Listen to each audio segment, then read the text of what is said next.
Hey everyone, welcome back to Racketivity, where we break down the biggest stories in racket sports. Today, we're diving into a massive controversy that's shaking the foundations of our sport.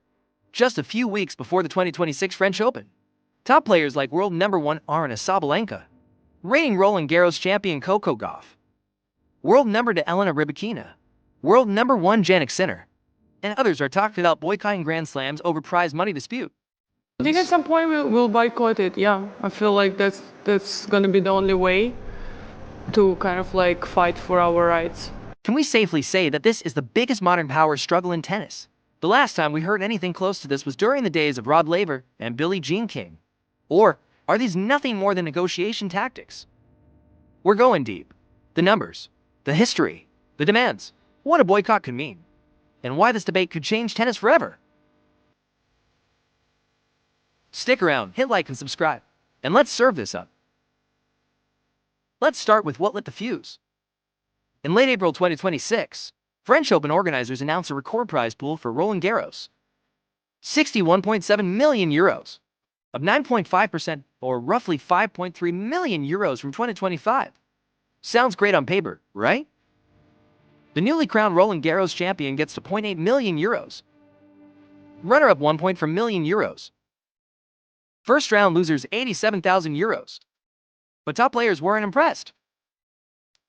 A group of about 20 stars, including Sabalenka, Gauff, Sinner, Alcaraz, fired back with a statement expressing collective disappointment. Why? Because while tournament revenue was booming, Roland Garros made 395 million euros in 2025, up 14%. Players' share of revenue is actually declining, from 15.5% in 2024 to around 14.9%, or even 14.3% projected for 2026. They're pushing for 22%. The same as at big ATP, WTA 1000 events. For context, in leagues like the NFL, NBA, or MLB, players often get close to 50% of revenues. Sabalenka put it bluntly.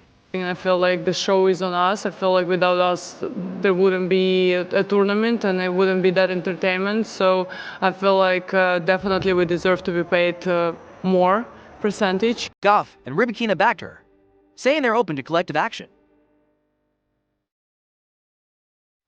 This isn't new.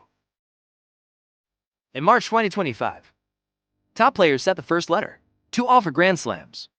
They demanded three things: higher percentage of revenue, target 22% by 2030, contributions to player welfare, better pensions, health insurance, maternity leave, retirement support, a Grand Slam player council, real input on scheduling, rules and decisions. A second letter followed. Meetings happened. Progress has been slow. Players feel the slams, run by national federations, are resistant to change, while raking in massive TV deals, sponsorships, and ticket sales. Compared to other slams, US Open has offered huge purses at record levels. Australian Open up 16% recently, but none hit that 22% mark consistently. French Open lags behind in absolute prize money compared to New York. This echoes tennis history. Remember Billie Jean King fighting for equal pay in the 1970s? The 1973 Wimbledon boycott by 81 men over a player's ban. Players have united before when they felt the system was unfair.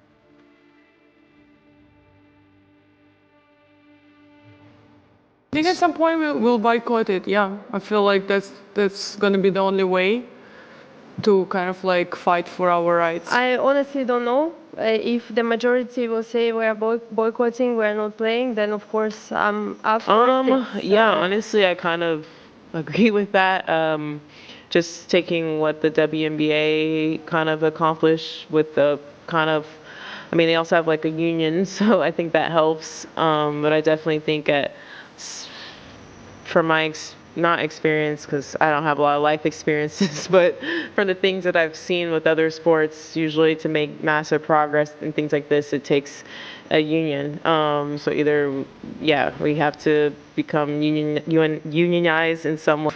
It's more about respect, you know. It's because I think we give much more than what we are getting back. And, players know that they'll always have my support, and that's all, you know. Not everyone is fully on board.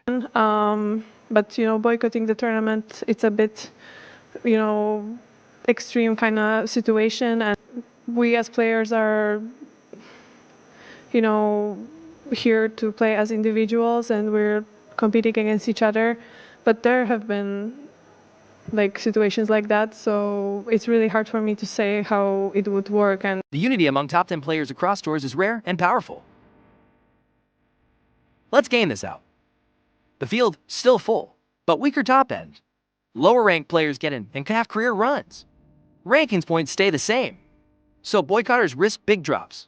Tours could pull points, like they did for Wimbledon 2022. Prize money and revenue. Short-term, purse stays. Long boycott. Organizers might cut back projections. Ticket sales might hold. Fans love the atmosphere. But corporate boxes and media rights negotiations long-term can suffer. TV deals are locked in for years, but ratings drops without stars hurt sponsors. Broader tennis could accelerate change or damage the sport's image. Fans might side with players or get frustrated. Precedent shows boycotts can work, but they also risk backlash. A prolonged one would be messy. Players are independent contractors, number union like in team sports. Unity is key.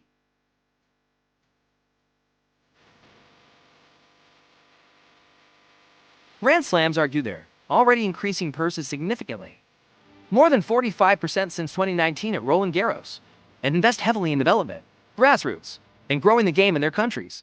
They say dialogue is ongoing. Dialogue is indeed ongoing. Redirecting more to top players might hurt lower levels or national programs. It's not a single league. For separate entities with different finances. French Open starts May 24, 2026. We can expect more talks, but the main question is, will they strike a deal? Or will we see history in Paris? One thing is for sure, we won't discuss this topic for the last time. What do you think? Should players boycott if demands aren't met? Drop your thoughts below and see you in the next one.